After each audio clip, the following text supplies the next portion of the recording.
Hello दोस्तों, आज मैं आपको एचएनबीजीयू की ऑफ़लाइन काउंसलिंग के बारे में सारी जानकारी दूँगा, क्योंकि मैं खुद गया था ऑफ़लाइन काउंसलिंग के लिए। ये जो 1 तारीख को बुलाया गया था ना, 1 तारीख को क्या आपकी काउंसलिंग होगी और 2 तारीख को रिज़ल्ट पता चलेगा, इसलिए मैं भी गया था। मुझे बीटेक सीएससी चाहिए थी, आप जानते ही हैं।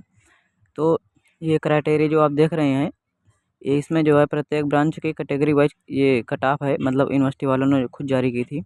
तो मेरे मार्क्स तो 333 थे, पर वहाँ पर जो लिस्ट लगी थी, उसमें मेरे मार्क्स जो है 335.34 थे, जिससे मेरी रैंक जो है वो बन गई 74। अब जो आगे के 73 बच्चे थे, उसमें जो है हर ब्रांच के मतलब इलेक्ट्रिकल, मैकेनिकल, सिविल सारी ब्रांचों के और अलग-अलग कैटेगरी के भी बच्चे थे, सोचिए इसी 73 में। तो अब आप ये भी समझ ही सकते हैं कि हाँ, मतलब मुझे सीट मिली होगी या नहीं, क्योंकि मुझे तो बीटेक सीएससी चाहिए थी। अब बच्चे वहाँ जाने से इसलिए जो है डर जाते थे कि वहाँ पर लैंडस्लाइड हो रही है। ये यूट्यूब वालों ने तो बहुत ही फैला रखा था, पर वो कहाँ हो रही है वो मतलब उनकी सटीक जानकारी उनको ये बताना चाहिए था कि हाँ, आप ये जो जा रहे हैं, आपको श्रीनगर जाना है, यूनिवर्सिटी श्रीनगर में है, इसलिए आपको श्रीनगर जाना है। तो सोचिए आपको ये जो एकमात्र रास्ता है वहाँ पर जाने का, वो पहाड़ों पे है ही। तो वहाँ पर जाने का एकमात्र रास्ता है जिसे कहते हैं बद्रीनाथ रोड, आपको उससे जाना होता है। और वहाँ पर जो मैं खुद गया था, तो वहाँ पर मैंने भी देखा कि भाई डर तो लगेगा ही, क्योंकि पहाड़ों पर है।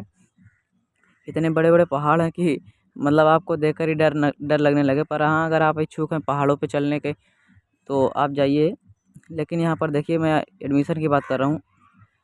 वहाँ पर मतलब पहाड़ों में जो है इतनी बार राउंड-राउंड आपको मोड़ों से गुज़रना पड़ेगा कि आपको अगर चक्कर आती है, तो पक्का आपको पलटी होने की संभावना है।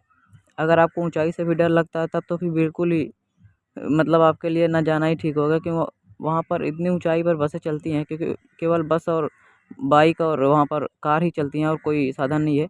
वहाँ पर जो है आप नीचे जब देखेंगे, तो इतना इतना ऊँचा होता है भाई, आपको सच में देख के आपके तो रोंगटे खड़े हो जाएँगे।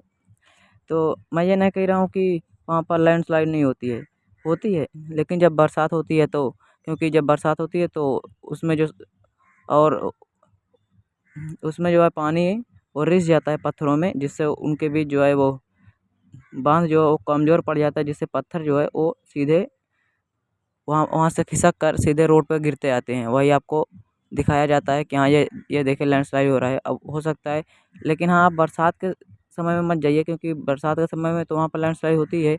पर ये सोचिए, आपको 1 तारीख को बुलाया गया था, ये 30, 31 इन सब के बीच कोई वहाँ पर बरसात हो ही नहीं रही थी, क्योंकि मैं खुद गया था। तो कई बच्चे तो इसीलिए नहीं गए थे कि हाँ, वहाँ पर लैंडस्लाइड हो रही है, मैं नहीं जाऊँगा। घरवालों का भी डर था कि हाँ, वहाँ पर जाके क्या करोगे, क्या पता कुछ हो जाए। पर अच्छा, आप लोग ज़रूर ये ज़रूर बताना कमेंट में कि हाँ, कितने बच्चे जो है इस कारण से नहीं गए थे कि वहाँ पर लैंडस्लाइड हो रही है, या फिर उनके घरवालों ने रोक दिया कि हाँ, वहाँ पर ऐसा खतरा हो रहा है, इसलिए मत जाओ। कमेंट में ज़रूर बताना। अब देखो, 1 तारीख को जो है सिर्फ़ आपको काउंसलिंग करानी थी, मतलब वो प्लस एडमिशन फॉर्म आपको फिल करना था। 2 को ये पता चलता आपको कि हाँ, आपका सिलेक्शन हुआ कि नहीं। प और ये भी देखिए कि वहाँ पर ऐसे बच्चे जो है मौजूद थे, जिनको जो है जो एचएनबीजीयू तरफ से एक ईमेल आया है ना आपको एक क्राइटेरिया के साथ, मतलब जो एक क्राइटेरिया प्लस हैं, उनको जो है एक ईमेल आया था। पर वहाँ पर ऐसे बच्चे भी मौजूद थे जिनको ईमेल आया ही नहीं था। तो आप सोच सकते हैं वहाँ पर मतलब ऑफलाइन काउंसलिंग का मतलब वो लोग क्या समझ, वो ओपन काउंसलिंग समझ रहे हैं कि कोई भी आए और एडमिशन करके चला जाए। अब 1 सितंबर की शाम को ही जब मैंने वहाँ पर वो आप काउंसलिंग अपनी करा ली, एडमिशन फॉर्म भी भर दिया, उसके 1 तारीख को भी फिल किया था। फिर जब शाम को जो है वहाँ मेरा एक दोस्त है, सो मैं उसके रूम पे रुका था। वहाँ पर मुझे 1 तारीख को पता चला कि उस एचएनबीजीयू में जो है, अगर आप बीटेक करने जा रहे हैं, तो यहाँ पर आपको 2 केसेस मिलने वाले हैं। पहला एक कि अगर आपको डिग्री चाहिए एक सेंट्रल यूनिवर्सिटी की, क्योंकि एचएनबीजीयू सेंट्रल है। अगर आपको डिग्री चाहिए तो आप बिल्कुल जाइए, मैं नहीं रोक रहा। लेकिन अगर आप प्लेसमेंट सोच कर जा रहे हैं कि हाँ, मुझे एचएनबीजीयू से जो है प्लेसमेंट मिलेगी, अच्छी कंपनी आएगी जो हमें हायर करेगी और मुझे अच्छी सैलरी मिलेगी, तो यार बिल्कुल भी मत जाओ। क्योंकि वहाँ पर जो है ऐसी कंडीशन है कि 2 साल से वहाँ वहाँ का जो प्लेसमेंट सेल है वो बंद पड़ा है। वहाँ पर कोई भी कंपनी नहीं आती, ना ही वहाँ पर प्लेसमेंट होती है। क्योंकि मैं खुद गया, जब मुझे 1 तारीख को ये जानकारी मिली, मैं तो खुश था कि हाँ, 2 तारीख को मैं जाऊँगा। उसके बाद लिस्ट में नाम तो आ ही गया होगा, क्योंकि देख रहे हैं मेरी रैंक 74 थी क्या-क्या कंडीशन पे। मुझे सीटेट से ऐसी मिल जाती है, मुझे 1 तारीख को ही पता चल गया था। पर मैंने जब ये बात सुनी कि वहाँ पर कंपनी ही नहीं आती, तो भाई मैंने सीधे मूड बना लिया कि अब मुझे सुबह होते ही घर चले जाना है। सो सुबह हुई और मैं चला गया, मतलब आ गया मैं अपने घर, आने के लिए तैयार हो गया। फिर मैं आया, स्टेशन पर रुका था। उसके बाद मुझे वो एचएनबीयू की तरफ से फ़ोन आने लगे।